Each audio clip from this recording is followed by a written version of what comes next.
Halo semuanya, selamat datang di pertemuan keempat pembangunan berkelanjutan di semester genap 2023-2024. Langsung aja ya, kita mulai.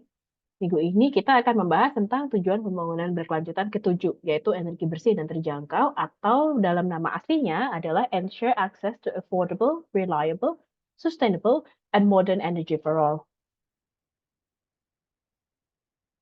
Kita flashback sedikit tentang target-targetnya ya. Jadi energi itu merupakan kebutuhan mendasar yang berdampak pada pertumbuhan ekonomi dan kesejahteraan masyarakat. Oleh karena itu, strategi penyediaan serta distribusinya menjadi hal yang penting. Kebutuhan energi itu akan terus meningkat seiring meningkatnya jumlah penduduk dan sumber energi yang digunakan itu jumlahnya terbatas.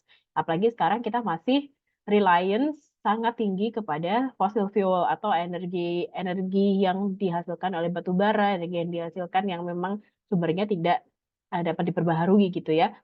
Sehingga perlu dicari dan mulai digunakan energi alternatif yang lebih berkelanjutan. Target 7.1 adalah Universal Access to Modern Energy. Modern Energy itu ya listrik yang modern, ya kayak misalnya kompor listrik udah lagi nggak pakai apa namanya arang gitu ya, atau minyaknya kompornya udah nggak lagi pakai minyak tanah misalnya kayak gitu. Itu adalah termasuk ke Universal Access to Modern Energy. Kemudian increase global percentage of renewable energy karena sekarang persentase penggunaan renewable energy, penggunaan dan produksi renewable energy itu persentasenya masih sangat minim. Hanya sedikit, hanya sangat sedikit digunakannya dan tidak terjangkau oleh sebagian besar masyarakat gitu. Jadi yang diinginkan dari target 7.2 adalah meningkatkan persentase penggunaan renewable energy. Kemudian double the improvement in energy efficiency, meningkatkan efisiensi energi secara global ya, bukan cuma di Indonesia. Target 7A adalah mempromosikan akses mempromosikan itu meningkatkan akses pada penelitian, teknologi dan investasi yang berhubungan dengan clean energy atau energi yang hijau, energi yang terbarukan. Kemudian expand and upgrade energy services for developing countries. Salah satu target yang penting adalah target 7B yang relate banget sama kita adalah sebenarnya secara global negara-negara di UN itu setuju untuk mendukung peningkatan service yang berkenaan dengan daya di negara-negara berkembang. Sebenarnya Indonesia tuh kayak ada di tengah-tengah ya, kita berkembang banget, negara berkembang banget, dibilang developing countries banget juga enggak, dibilang developed countries juga enggak gitu. Jadi kita ada di tengah-tengah. Tapi intinya kalau kita sekali lagi kalau misalnya kita membahas tentang tujuan pembangunan berkelanjutan itu kan apa namanya skalanya global. Jadi kita sebenarnya bukan hanya membicarakan Indonesia saja walaupun memang dalam banyak materi yang akan kita bahas di mata kuliah ini fokusnya akan ada di Indonesia juga. Tapi sebenarnya secara global negara-negara maju itu harusnya mereka berkomitmen untuk mendorong perkembangan, mendorong upgrading gitu ya dari energi efficiency dan energy services di negara-negara yang masih berkembang. Nah, kita flashback lagi. Ini kayaknya pelajaran fisika mungkin ya. Mungkin teman-teman banyak yang nggak relate atau mungkin kalian ada yang dulu waktu SMA kuliahnya IPA. Masih ada nggak sih zaman sekarang? Tua banget referensinya. Jadi apa sih sebenarnya energi itu? Dulu kita pelajari biasanya di mata pelajaran fisika atau mungkin ilmu alam. Saya nggak tahu apa ya namanya mata pelajarannya sekarang. Jadi energi sederhananya adalah kapasitas untuk melakukan sebuah pekerjaan. Kita punya energi, artinya kita punya kapasitas untuk melakukan sebuah pekerjaan. Jadi berjalan kaki, naik sepeda, memasak, menerangi ruangan, hingga menciptakan produk industri dan mengirim astronot keluar angkasa, semua itu butuh energi. Dengan bentuk yang berbeda-beda, dengan satuan yang berbeda-beda. Nah, beberapa jenis energi, ini fisika banget ya teman-teman, tapi pasti kita nggak akan dalam ya bahasnya. Ini kayak untuk teman-teman punya bayangan aja, sebenarnya ketika kita membicarakan efisiensi energi, ketika kita membicarakan hemat energi, energi modern itu apa sih yang dimaksudkan dengan hal tersebut? Misalnya yang pertama adalah heat atau thermal. Energi thermal adalah energi yang berasal dari zat yang suhunya dipanaskan. Dihasilkan ketika kenaikan suhu terjadi menyebabkan atom dan molekul, masih ingat nggak pelajarannya? Bergerak lebih cepat dan menggunakan satu sama lain. Heat atau thermal ini mungkin kalau di Indonesia kita ngomonginnya lebih ke memasak ya. Jadi kayak apa namanya hal yang berkaitan dengan permasakan gitu. Tapi untuk negara-negara lain, apalagi negara-negara yang punya musim dingin, heat atau thermal energy ini penting banget karena kalau nggak ada ini bisa beku di rumah. Jadi heating dan apa namanya, kalau di kita pakainya AC ya, kalau di sana kan pakainya heating. Itu tuh termasuk salah satu sumber penggunaan energi yang cukup besar, apalagi ketika di musim dingin. Jadi dari jam biasanya kayak dari jam 5 sore sampai jam 7 pagi, jam 6 pagi itu kan dingin banget ya. Udah matahari udah terbenam jam 4 sore nih biasanya. Terus baru terbit lagi sekitar jam 7 jam 8. Nah, ketika nggak ada matahari, itu suhu di dalam rumah itu sangat-sangat dingin gitu. Nah, ini juga merupakan salah satu hal yang urgent untuk negara-negara yang punya 4 musim, tapi masyarakatnya nggak sekaya itu karena ternyata heating itu juga biayanya mahal karena kalau masih pakai gas atau masih pakai listrik itu biasanya tagihannya tuh lumayan besar di heating ketika musim dingin. Nah, jenis kedua adalah energi cahaya. Ini yang biasanya mungkin teman-teman tahu listrik itu apa ya, identiknya dengan lampu gitu ya. Adalah salah satu bentuk radiasi elektromagnetik.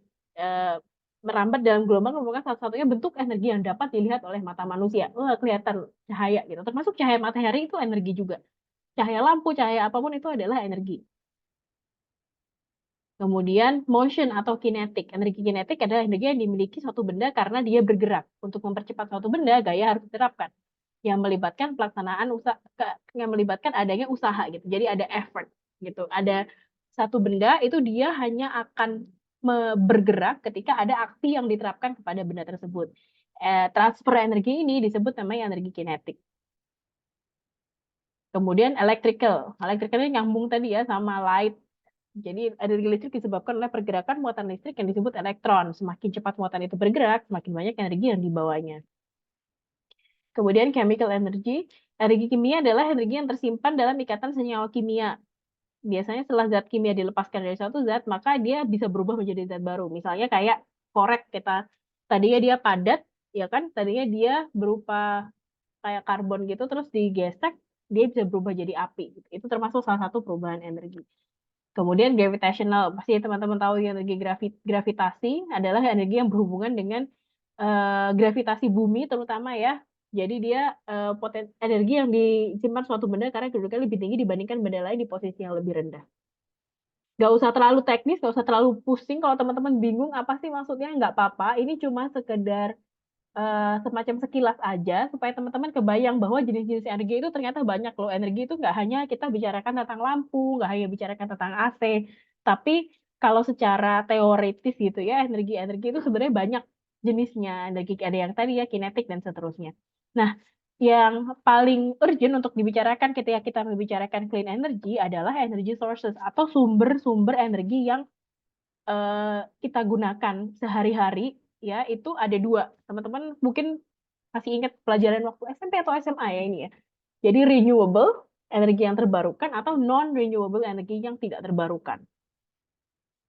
Kalau energi yang terbarukan pasti teman-teman udah sering dengar nih pakai solar gitu ya, solar panel gitu atau pakai apa namanya? Wind turbine, wind energy pakai kincir angin kayak di negara-negara di Belanda gitu ya. Atau PLTA, pembangkit listrik tenaga air gitu misalnya. Itu pasti teman-teman udah sering dengar. Nah, benar sekali di sini ada solar energy, ada geothermal ini yang masih sedang banyak berusaha dikembangkan. Geothermal energy dari panasnya inti bumi. Jadi di dalam bumi kita, di bawah lapisan tanah itu kan panas ya. Nah, dia bisa di mining, dia bisa di apa ya? Dia bisa di istilahnya bisa diambil gitu panas energi itu dan bisa dikonversi menjadi bentuk-bentuk energi yang lain. Kemudian ada juga energi wind energy pasti teman-teman udah sering lihat mengubah angin jadi kinetik ya dari motion dari putaran baling-balingnya wind turbines itu menjadi energi ini cocok untuk tempat-tempat berangin. Makanya dia banyaknya di Belanda karena di Belanda itu windy banget tempatnya. Kemudian biomass dari tanaman ini termasuk salah satu energi yang potensial dan energi yang sangat terbarukan, tapi memang teknologinya masih belum merata. Jadi belum semua negara bisa menerapkan dan karena alatnya yang untuk mengkonversikan energi ini itu cukup mahal teknologinya, jadi belum banyak yang bisa menerapkan. Kemudian hydropower from flowing water ini energi pembangkit listrik tenaga air udah banyak di sekitar kita. Di Indonesia kayaknya banyak waduk PLTA yang pakai waduk gitu ya. Jadi dia menggunakan air sebagai sumber energi. Jadi airnya itu dikonversi menjadi sumber energi. Yang jadi masalah adalah non-renewable energy. Renewable energy, fine, it's good. Walaupun teknologinya, masalahnya adalah teknologinya belum banyak, sehingga belum banyak orang yang bisa pakai. Dan yang jadi masalah, karena belum banyak renewable energy yang bisa digunakan, sebagian besar masyarakat di seluruh dunia itu masih sangat bergantung pada sumber-sumber energi yang non-renewable atau tidak terbarukan. Petrol, um, bensin, ya, itu energi yang tidak terbarukan. Kenapa dia sumber energi yang tidak terbarukan? Kenapa dia disebut sumber energi? Kalau nggak ada bensin, mobil nggak jalan. Ya kan? Artinya mobil tidak punya daya untuk melakukan sebuah kegiatan, maka dia perlu bensin. Bensin itu, petroleum itu adalah sumber energi yang non-renewable. Kemudian hydrocarbon gas yang bentuknya liquid, natural gas itu juga tidak terbarukan. Yang paling banyak digunakan adalah coal dan paling banyak dan paling kontroversial ya. Eh, Coal atau batu bara yang miningnya atau pertambangannya itu problematik gitu ya. Itu biasanya batu bara. Kemudian, nah yang terakhir nuclear energy. Nuclear energy ini sebenarnya kalau dia dikembangkan dengan baik, pasti akan sebenarnya dia cukup apa ya? Dia nggak seboros sumber energi non renewable yang lain. Tapi resikonya sangat besar. Mungkin teman-teman pernah kemarin nonton Oppenheimer, mungkin kalian tahu kayak apa namanya Chernobyl, cerita-cerita kayak gitu tentang pembangkit tenaga nuklir yang kemudian kolaps dan menyebabkan kerusakan yang massal itu juga termasuk salah satu concern kenapa banyak negara yang masih sangat berhati-hati untuk mengembangkan nuklir energi. Nah, eh, dalam tujuan pembangunan berkelanjutan yang ketujuh tentang energi bersih dan terbarukan itu concernnya adalah karena semua orang di dunia ini, semua orang mau tinggal dimanapun di dunia ini itu kan perlu energi. Kita mengkonsumsi energi dalam berbagai macam bentuk. Nah, masalahnya aksesibilitas kepada energi modern ini itu belum merata. Jadi ada negara-negara yang opsinya banyak untuk hidup sehari-hari, dia punya banyak pilihan mau memilih sumber energi yang mana. Tapi ada juga negara-negara yang bahkan terekspos ke modern energi aja enggak.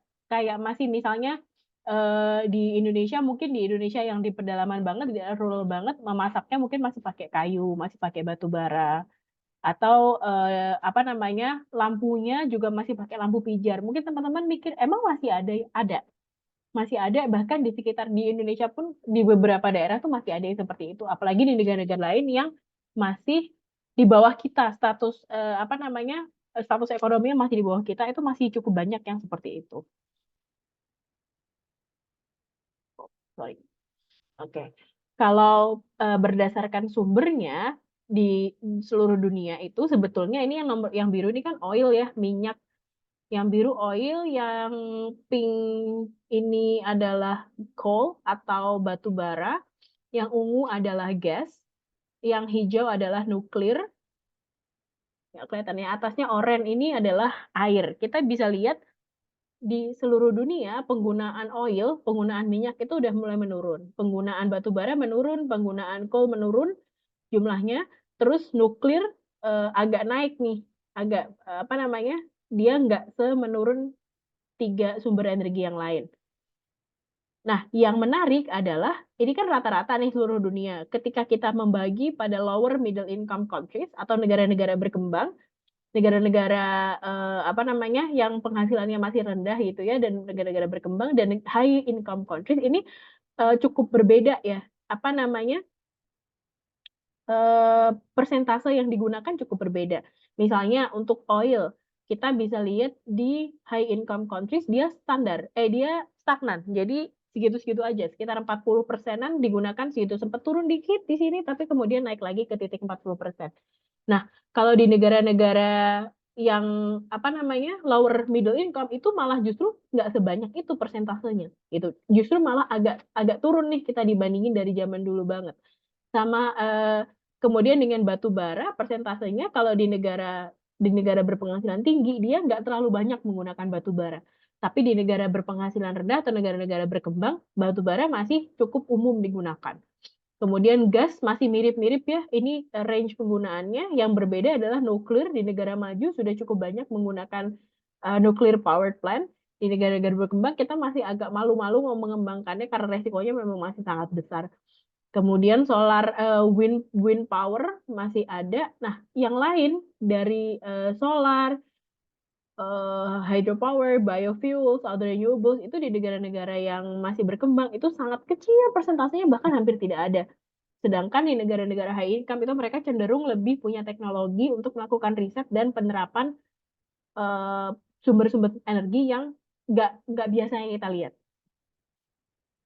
Maka itu tadi dibilang sebenarnya masih ada yang tidak merata karena nggak sama semua penerapannya. Kalau konsumsi listrik, konsumsi electricity consumption dari fossil fuel, nuclear and renewables, fossil fuel termasuk batu bara dan petrol dan lain-lain ya. Indonesia itu masih tinggi banget, 80% sendiri, renewables-nya hanya 20%, nuklirnya belum ada. Ya, dibandingkan dengan lower middle income countries. Negara-negara maju yang lain rata-ratanya itu memang masih tinggi banget fossil fuel-nya, sekitar 73%. Dan tapi persentase renewable-nya sebenarnya dia lebih tinggi dan sudah ada beberapa negara-negara berkembang yang mulai eksperimen dengan energi nuklir. Rata-ratanya dunia itu sebenarnya karena plus minus ya dia sebenarnya masih mendekati ke upper middle income countries. Jadi sekitar 60%-an masih menggunakan fossil fuel dan sisanya adalah nuklir dan renewable. Yang udah beda banget persentasenya adalah di high income countries yang 53% dia menggunakan fossil fuel, 30% menggunakan renewable energy, dan 17% menggunakan nuclear based energy. Ini dia paling tinggi persentase nuklirnya. Yang menarik adalah ketika kita melihat low income countries, itu justru penggunaan renewable energinya itu tinggi banget. Bisa sampai 69% dan hanya 31% menggunakan fossil fuel, walaupun belum ada persentase nuklir. Menurut teman-teman, kenapa? Coba kita coba pikirkan, kok bisa ya malah negara-negara yang masih belum maju, low income, itu malah justru mereka punya cara-cara yang lebih efisien, yang lebih sustainable dalam menggunakan electricity, dalam menggunakan listrik. Kira-kira menurut teman-teman di negara-negara ini apa ya? Apa namanya? Jenis-jenis sumber energi yang mereka gunakan di luar batu bara, di luar minyak, di luar hal-hal yang berhubungan dengan fossil fuel. Kira-kira menurut teman-teman apa? Oke, ini adalah jumlah orang yang tidak punya akses ke teknologi modern atau ke listrik modern. Kalau di Indonesia, kalau menurut BPS, si rate elektrifikasi di Indonesia itu udah sekitar 96-97% ya, hanya sekitar 3% dari populasi kita yang tidak punya akses ke listrik. Tapi kalau kita lihat di sini, ini kan bentuknya jadi tahun 2005 itu ada 1,2 lebih, mungkin sekitar 1,4 miliar orang yang tidak punya akses ke electricity. Udah turun. Ya, berarti sekarang saat ini hanya kurang dari 800 juta orang yang tidak punya akses ke electricity. Dari 800 juta orang tersebut, mayoritasnya tinggalnya di sub-Saharan Afrika. Kemudian yang kedua paling banyak adalah di South Asia, Asia Selatan, jadi India, Pakistan, Bangladesh, Sri Lanka, dan seterusnya. Kemudian yang hijau ini adalah East Asia and Pacific, jadi Asia Timur termasuk kita ya, Asia Timur dan kepulauan-kepulauan di Pasifik. Kemudian setelah itu yang kecil-kecil persentasenya ini ada Latin America, Middle East and North Africa, dan Europe and Central Asia. Jadi kita bisa lihat memang masih sangat banyak orang-orang yang nggak punya akses ke listrik. Tahun 2019, teman-teman bayang 2019 kalian udah ngapain? Kalian lagi apa? Kayaknya kalian baru mungkin lulus SMP ya, 2019 atau masuk SMA gitu. Banyak orang yang ada sekitar 800 juta orang, mungkin kurang dari 800 juta orang yang listrik aja mereka nggak punya. Gitu. Jadi eh, gap segitu besarnya gap pembangunan secara global itu memang segitunya gitu. Ada beberapa orang yang sangat privilege seperti kita, ada orang-orang yang memang sangat struggle hidupnya, bahkan listrik aja mereka nggak punya gitu.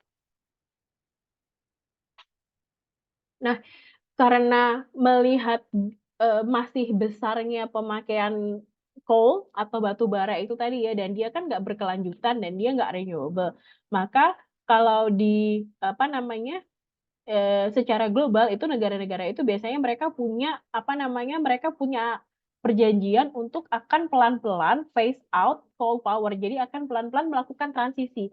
Teman-teman mungkin kalau ngikutin debat capres atau ngikutin isu-isu politik di negara kita juga banyak yang mulai dibahas gitu kayak transisi energi gitu. Maksudnya apa sih transisi energi? Transisi energi itu artinya kita mulai bertransisi dari energi-energi yang non renewable, coal, petrol, pokoknya yang fossil fuel itu menuju energi-energi yang lebih bisa terbarukan. Misalnya energi wind turbine, pakai hydropower, pembangkit listrik tenaga sampah gitu ya kalau teman-teman pernah dengar. Nah, sayangnya kita bisa lihat di sini masih sangat banyak negara yang mereka sebenarnya tidak tidak meratifikasi atau nggak setuju gitu. Mereka nggak bilang mereka akan mau phase out dari coal power. Yang jadi masalah adalah negara-negara yang nggak mau phase out ke coal power sebenarnya adalah negara-negara yang konsumsinya cukup besar. Jadi di sini bisa dilihat yang apa namanya udah coal free itu banyak negara di Afrika, makanya tadi kita bisa lihat ya banyak negara di sub-Saharan Afrika, negara-negara itu tuh mereka udah nggak lagi pakai batu bara, mereka punya sumber tenaga lainnya gitu. Kemudian yang akan phase out by 2030 itu ada Kanada, sebagian besar Eropa, kemudian phase out di 2040 itu termasuk di dalamnya ada Indonesia ya dan ada beberapa negara yang lain juga. Nah, Australia, Cina, India, Rusia, Amerika Serikat itu masih nggak mau komit bahwa mereka akan phase out eh, dari coal power atau batu bara. Ini isunya isu geopolitik, kita nggak usah bahas terlalu dalam di sini. Yang penting yang harus dipahami adalah bahwa ini akan berdampak pada tujuan pembangunan berkelanjutan ketujuh, yaitu untuk menciptakan energi yang bersih dan terbarukan. Karena ternyata masih sangat banyak, bahkan mayoritas ya kalau kita lihat di sini, negara-negara itu nyaman nih pakai energi energi yang tidak terbarukan, energi yang tidak terbarukan dan energi yang tidak sustainable itu sebenarnya banyak negara-negara itu yang masih nggak mau untuk berusaha mengganti sumber energi yang mereka gunakan. Masalahnya, ketika kita bicarakan ensure access to affordable, reliable, sustainable, and modern energy for all, itu dilemanya adalah saat ini kita cuma bisa milih dua aja. Jadi energi itu affordable, reliable, sustainable, kita cuma bisa milih dua. If it's affordable and sustainable, biasanya dia nggak reliable. Misalnya yang murah, misalnya kayu bakar, gitu ya. Dia sustainable nggak ya? Dia kan pakai misalnya daun-daun kering atau batang-batang kering. Affordable nggak? Ya dia murah. Reliable nggak? Nggak. Karena kalau misalnya musim hujan, kayunya basah dikit nggak bisa nyala gitu ya. Atau dia affordable dan reliable. Misalnya apa? Coal atau petrol. Dia affordable, reliable, tapi dia nggak sustainable. Atau dia sustainable dan reliable. Misalnya energi listrik, mobil listrik, affordable nggak? Nggak gitu. Jadi bener-bener dilemanya saat ini yang dihadapi oleh semua orang di seluruh dunia itu adalah gimana caranya kita bisa benar-benar mencapai tiga hal ini gitu. Mencari teknologi energi yang affordable, sustainable, dan reliable itu ternyata jauh lebih susah daripada yang kita bayangkan. Nah, sebenarnya sejauh apa sih kita dalam mencapai tujuan pembangunan berkelanjutan yang ketujuh? Target 7.1 tentang populasi global yang memiliki akses terhadap listrik itu sebenarnya udah meningkat nih dari 87%, sekarang 91%. Di Indonesia sendiri pun juga selalu meningkat setiap tahun. Target 7.1 yang kedua adalah populasi global sudah memiliki akses terhadap bahan bakar dan teknologi memasak yang ramah lingkungan. Itu udah naik juga. Grafiknya sebenarnya banyak yang naik ya teman-teman. Jadi porsi sumber energi terbarukan dalam total konsumsi energi final itu naik juga, naik 2,4 poin ke tahun 2020 dibandingkan dengan tahun 2015, jadi selama 5 tahun. Kemudian target 7.3 ini yang agak turun dikit, turun 0,6% pada tahun 2020. Jadi tingkat kenaikan intensitas energi primer itu memang dia cenderung stagnan dan kemudian sampai akhirnya dia turun ke 0,6%. Target 7A tentang sumber keuangan publik internasional untuk mendukung energi ramah lingkungan di negara berkembang itu menurun juga karena pandemi ya terutama. Jadi waktu pandemi itu kan semua dana itu dialokasikan untuk menghadapi pandemi ini gitu. Jadi dananya jadi kesehatan, untuk pengadaan obat, untuk pengadaan rumah sakit darurat dan seterusnya, sehingga memang prioritas-prioritas lain itu jadi mundur gitu ya. Negara-negara berkembang sudah mulai serius memasang energi terbarukan dan naik hingga 9,8%. Kemudian yang jadi masalah adalah rendahnya tingkat keandalan dan tidak meratanya konsumsi dan akses listrik. Misalnya itu tadi ya, beda-beda orang-orang tuh punya akses terhadap electricity itu beda-beda gitu. Kemudian intensitas energi primer itu ada peningkatan di sini dari 133 SBM per intensitas energinya meningkat dari 133,90 jadi 160,50. Kemudian bauran energi ini ada peningkatan dipicu penyusunan Green RUPTL dari Perpres 112 untuk memanfaatkan BBM dan co-firing biomass di pembangkit listrik tenaga di PLTU. Kemudian ada rasio elektrifikasi itu udah meningkat ya teman-teman, ini sama seperti data yang tadi, secara global memang meningkat. Jaringan gas rumah tangga meningkat sebesar 295.456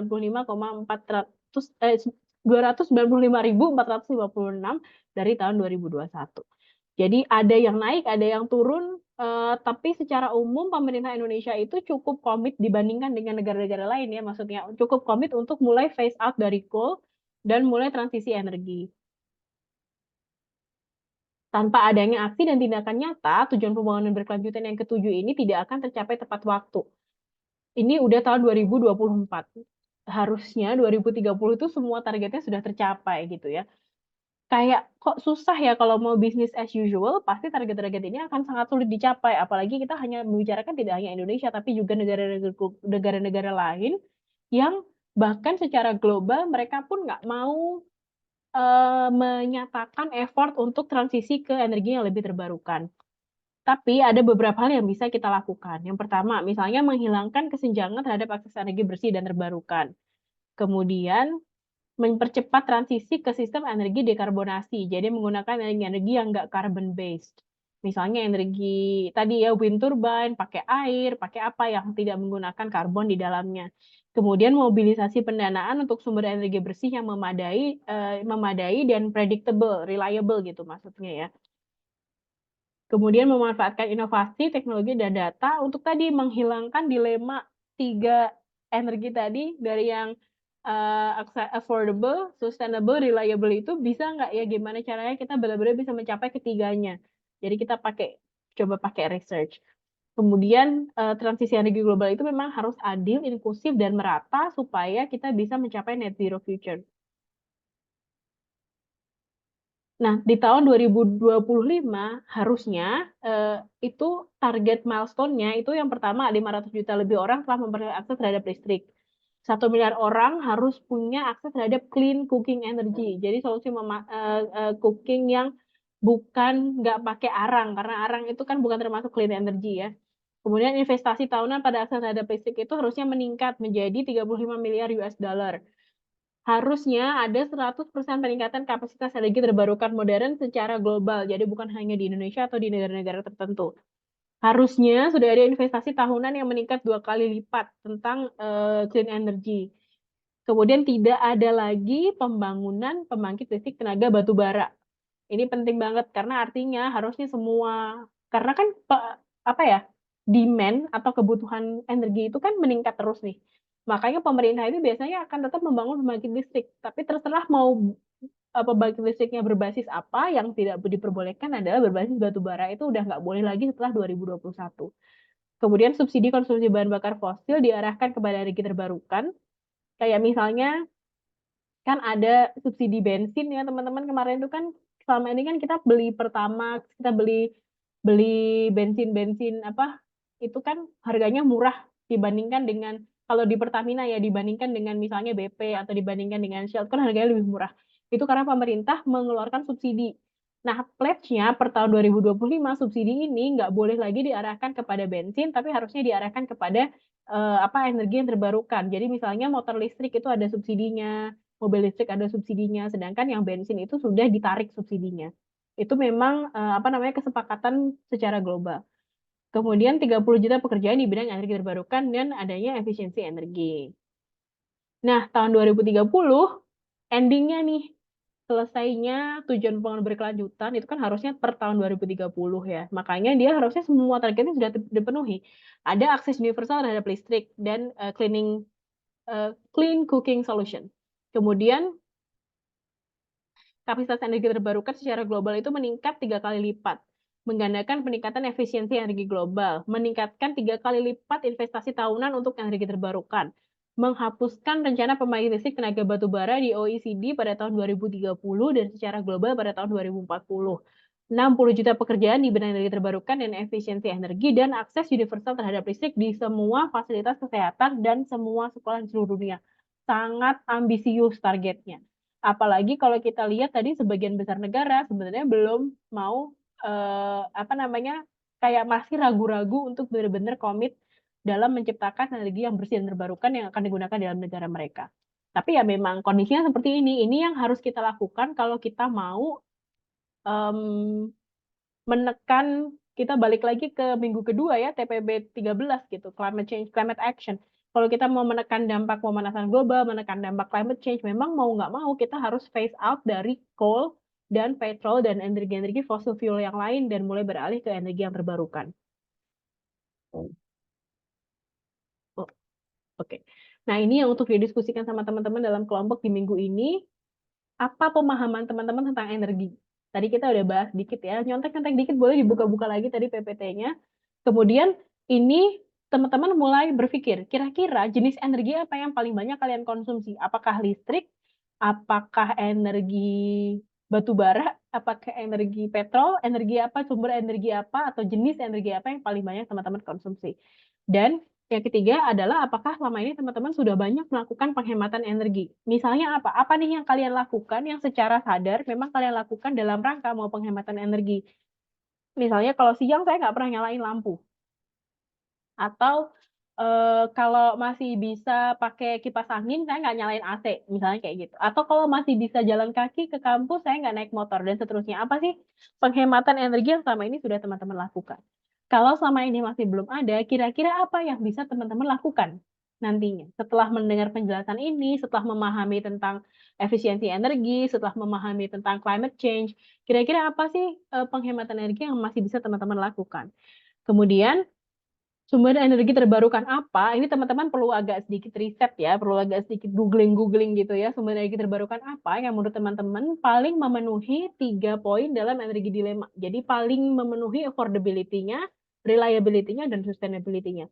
Pasti nggak akan 100%, tapi yang menurut teman-teman paling mendekati ke sumber energi yang terbarukan itu dari hasil teman-teman riset singkat secara dalam kelompok gitu ya. Kira-kira apa?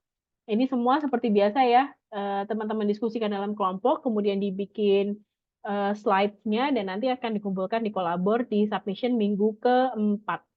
Oke, terima kasih teman-teman yang sudah menyimak sampai akhir. Semoga, I hope you learn something, I hope you know something that you didn't know before. Dan kita akan ketemu lagi di minggu depan, di minggu kelima dengan materi kalau nggak salah tujuan pembangunan berkelanjutan yang ke-11, yaitu Sustainable Cities and Communities atau kota dan permukiman yang berkelanjutan. Oke, terima kasih. Sampai jumpa minggu depan.